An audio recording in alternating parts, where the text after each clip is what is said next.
Well, of course, the big story on the continent is coming out of Uganda. That's where longtime leader Yoweri Museveni has been re-elected for a sixth term amid allegations of widespread fraud and a lack of transparency around yesterday's vote. For more on the story, let's bring in African politics expert Dr. Charles Sinkala, who joins us via our video link. Thanks very much for your time, Doc, and welcome to the program. One is often left with few words given what we know about the situation in Uganda. So perhaps let's start by questioning how should other African leaders respond to this outcome? Yeah, thank you very much. And thank you for having me, and good afternoon to your viewers.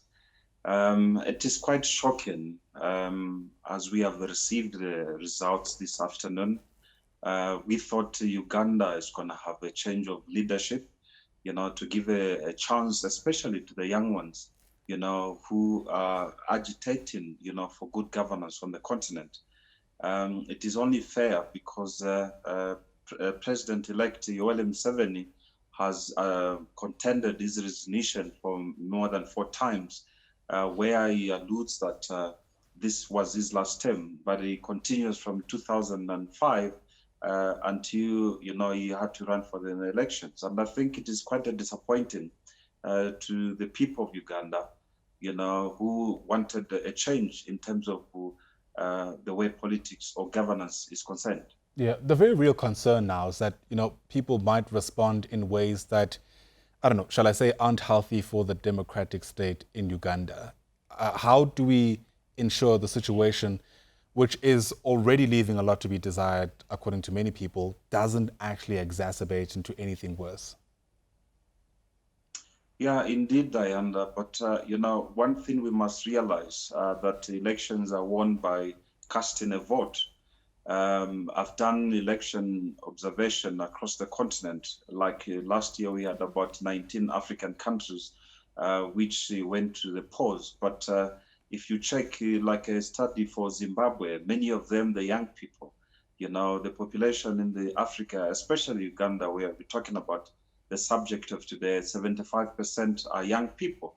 And one wonders, if you look at the elections and they run into the elections, many people expected a revolutionary change, a transition in terms of power. But young people do not vote. Young people are consumed by, protesting activities from the outside. But the case I was talking about, Zimbabwe, many of them betrayed Chamisa. They claimed that they have won the elections, but half of them went to cast their votes. And I think voter education, in the continent or in the world has to be the paramount thing, that, you can't win an elections by merely talking or complaining. In fact, after the Donald Trump elections, we can see that elections are not won by good policies, good idea. It's being strategic. And I think this is a strategy Yoweri Museveni has used time again and again, because he's been campaigning regarding the security of the country and the people. But Bob Wine, who was a very close contender to him, was campaigning about the new dawn, new generation, new things, opportunities for young people. And I think that was a very good a theme for his campaign. But unfortunately, he did not play the politics.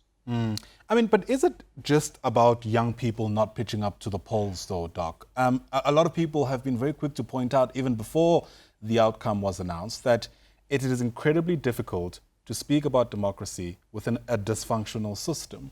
For one, it is widely known, and dare I say accepted, that the ruling party and the state are one and the same thing. How does that even create an environment for equal play for individuals like Bobby Wine to step into the landscape?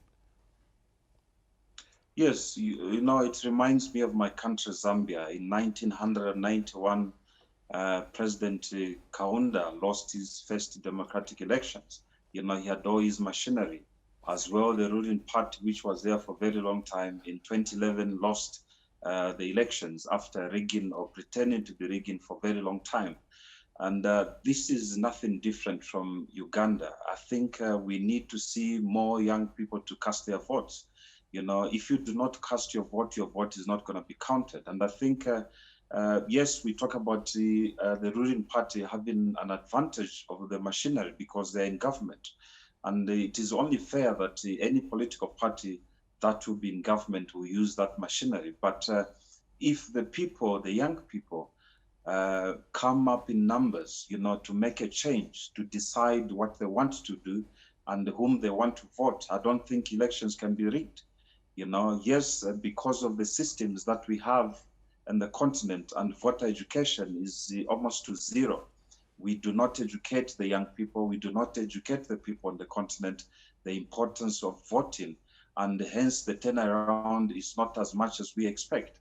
50% of the people, of those who registered as voters in Uganda, are the ones who went to vote. But this is not, an indication of how the elections should be conducted. Yes, we'll complain about the political opponents being imprisoned and abused, and the internet being blocked, and all sorts of those. And I think the government will only come up that we are keeping peace and security, because if you do not keep people in order, they are very prone to do something else. But we need a robust type of education in terms of elections. And I think the Ugandans and the people of the African continent and the rest of the world, they needed a change. Politics is democracy. Democracy, you must give an opportunity to others as well to participate in the governance of our affairs.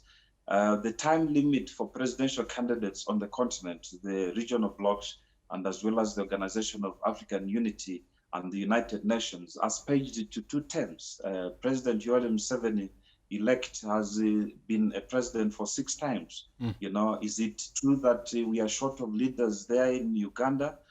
Also the opposition political parties, though they had less than 3% or 2%, but a time like this, citizens has to rally behind together to have one common agenda, and so that they can all work together to achieve such.